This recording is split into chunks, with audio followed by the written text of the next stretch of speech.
Hey guys, what's up? Welcome to my top 10 best Game Boy Advance JRPGs of all time. As long as it was released on the Game Boy Advance, it's probably on this list. But as usual, only games that were released outside Japan. Alright, let's begin!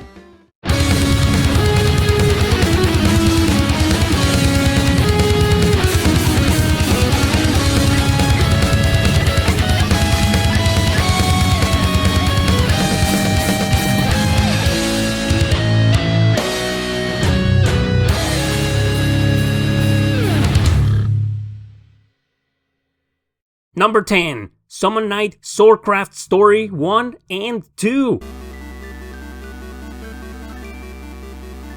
These twin games are a spin-off of the Summon Night franchise, which was exclusive to Japan before their release. They take after the first Tales of games with a 2D battle system where you control your main character. It can be either a guy or a girl, and they both have their personalities. You can also use the magic powers of the creature you bond with, which is there to help you on your quest. Story is kind of cliché, and I always felt it was aimed for a more younger audience, but that's alright. It has a lot of charm and charisma, something that made me enjoy it anyways. I like the graphics in both games, the second one being a decent improvement over the first one, and also the catchy tunes of its soundtrack. Story-wise, these two are completely unrelated, but gameplay-wise, as you can see, they're quite similar. In any case, these two underrated RPGs are very cool exclusives to the Game Boy Advance.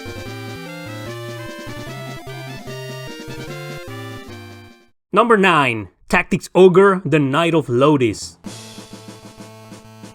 A strategy RPG also underrated from the Ogre Battle franchise that is nowadays dead. I never was much of a fan of the original Tactics Ogre, so I was surprised to see how I came to enjoy this one. It's a fantastic game, friendlier than its predecessor, with a very well-written plot. It revolves around a soldier that little by little starts realizing that not everything and everyone is what they seem to be. A political machination and corrupted notion is then discovered by the main character and his companions. Grid-based battle maps with customization levels and recruitment options. I think this game is hard for beginners into strategy RPGs, but I'm 100% sure veterans will enjoy it, especially fans from the original game, which is actually not directly related to this one.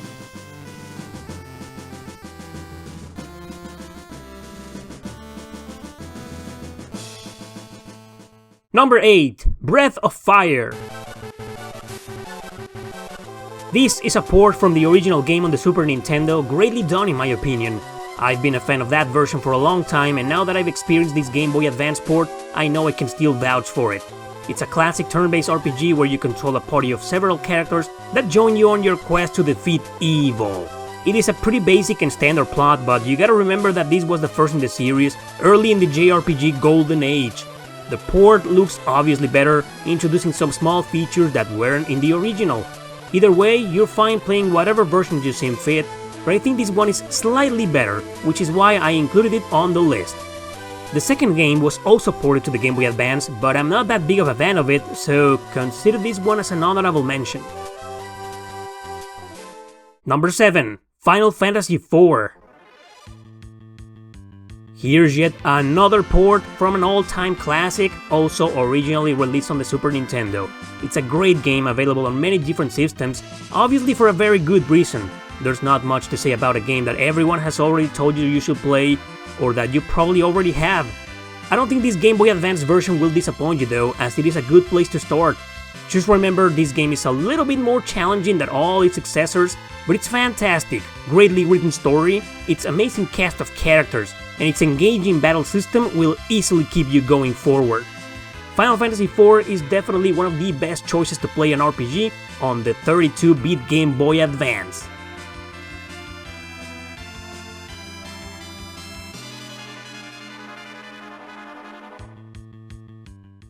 Number 6. Yggdra Union, We'll Never Fight Alone.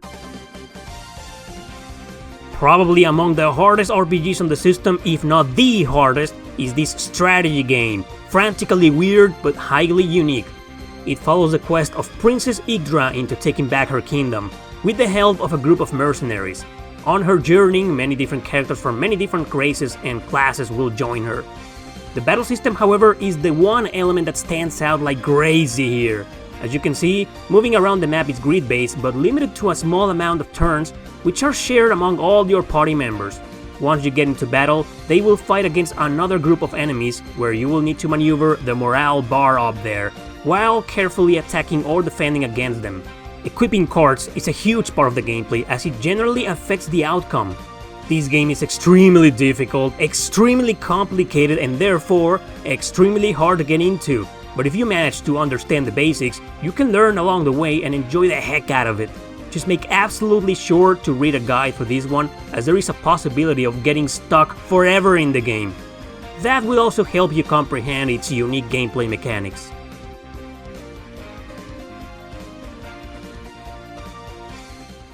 Number 5. Golden Sun and Golden Sun: The Lost Age. These two games were originally going to be one and the same, but cut into two parts. Several changes were made and we got two separate ones, following an alternative version of each other.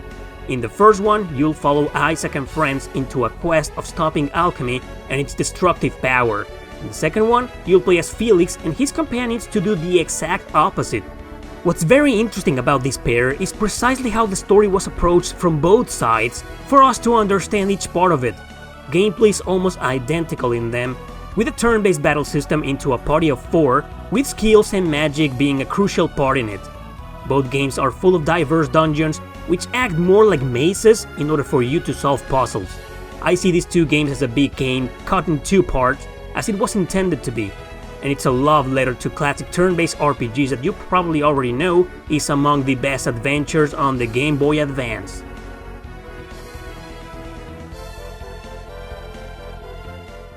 Number 4. Shining Force: Resurrection of the Dark Dragon.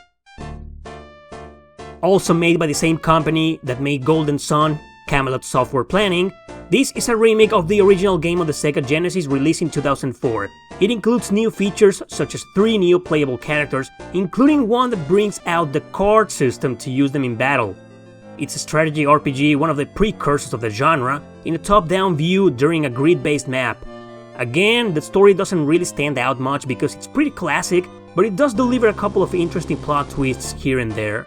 If we include its charming cast of playable characters and its 2 paths eventually joining into one, we get a great adventure full of charisma. This remake is great, and it does live up to the all-time classic on the Genesis, which also rebalanced the difficulty. So this is a great place to start into strategy RPGs in my opinion, and one of the best Game Boy Advance games of all time. Number 3. Final Fantasy VI. I couldn't leave out the almighty clash of nostalgia that is Final Fantasy VI. It is indeed another great port that somehow managed to upscale the balance between its previous versions. So much to say about this masterpiece, with a very intricate story between a group of characters struggling to survive in a pre- and also post-apocalyptic steampunk nightmare. So many memories with them, so many memorable moments and tear-jerking scenes that made me fall deeply in love with it. Don't get me started on its melancholic and beautifully done soundtrack, or this video might never end. I don't need to continue praising one of the best titles in the series, an RPG that was due to be among the very best in this classic portable system.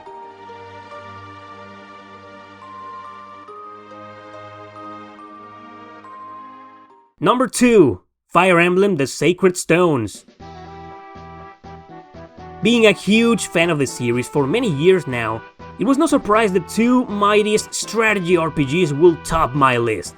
I love the Sacred Stones as it was a very welcoming game with a great balanced difficulty but still maintaining its deep challenge.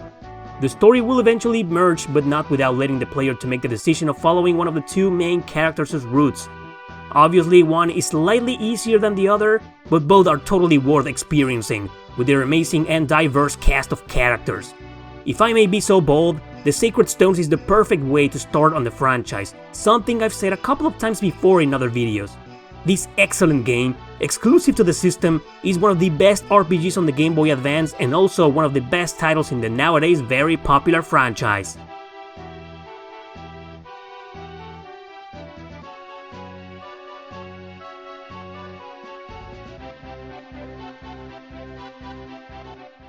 Number 1. Fire Emblem: The Blazing Sword. Completely unrelated story-wise to the Sacred Stones, The Blazing Sword is yet another masterpiece. It's a prequel to The Binding Blade, the first title on the Game Boy Advance, but sadly never released outside Japan. You all know this was the very first Fire Emblem ever to be localized, and man, what a way to introduce us to the series.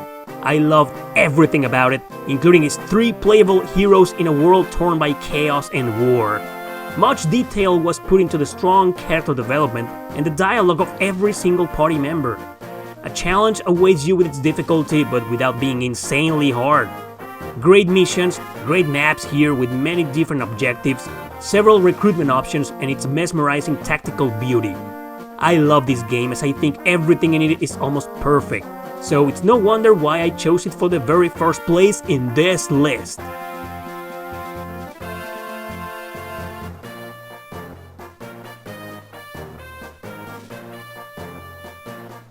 Some of you were probably expecting to see Tales of Phantasia here, but trust me when I say that the port on the Game Boy Advance is bad. I mean, the battle system was slowed down and it sucks, it's bad. Everything else is great, but the battle system... No man, no way. Play the fan-translated version of this game on the PlayStation or the Super Nintendo. Those are much better versions than the Game Boy Advance port. And also the Lunar port, the first Lunar. The Silver Star, it's called Lunar Legend, also on the Game Boy Advance. It's not a bad port, but out of all the ports this game has received, it is the worst. Alright, thanks for watching, don't forget to subscribe and share this video with your friends. See you next time!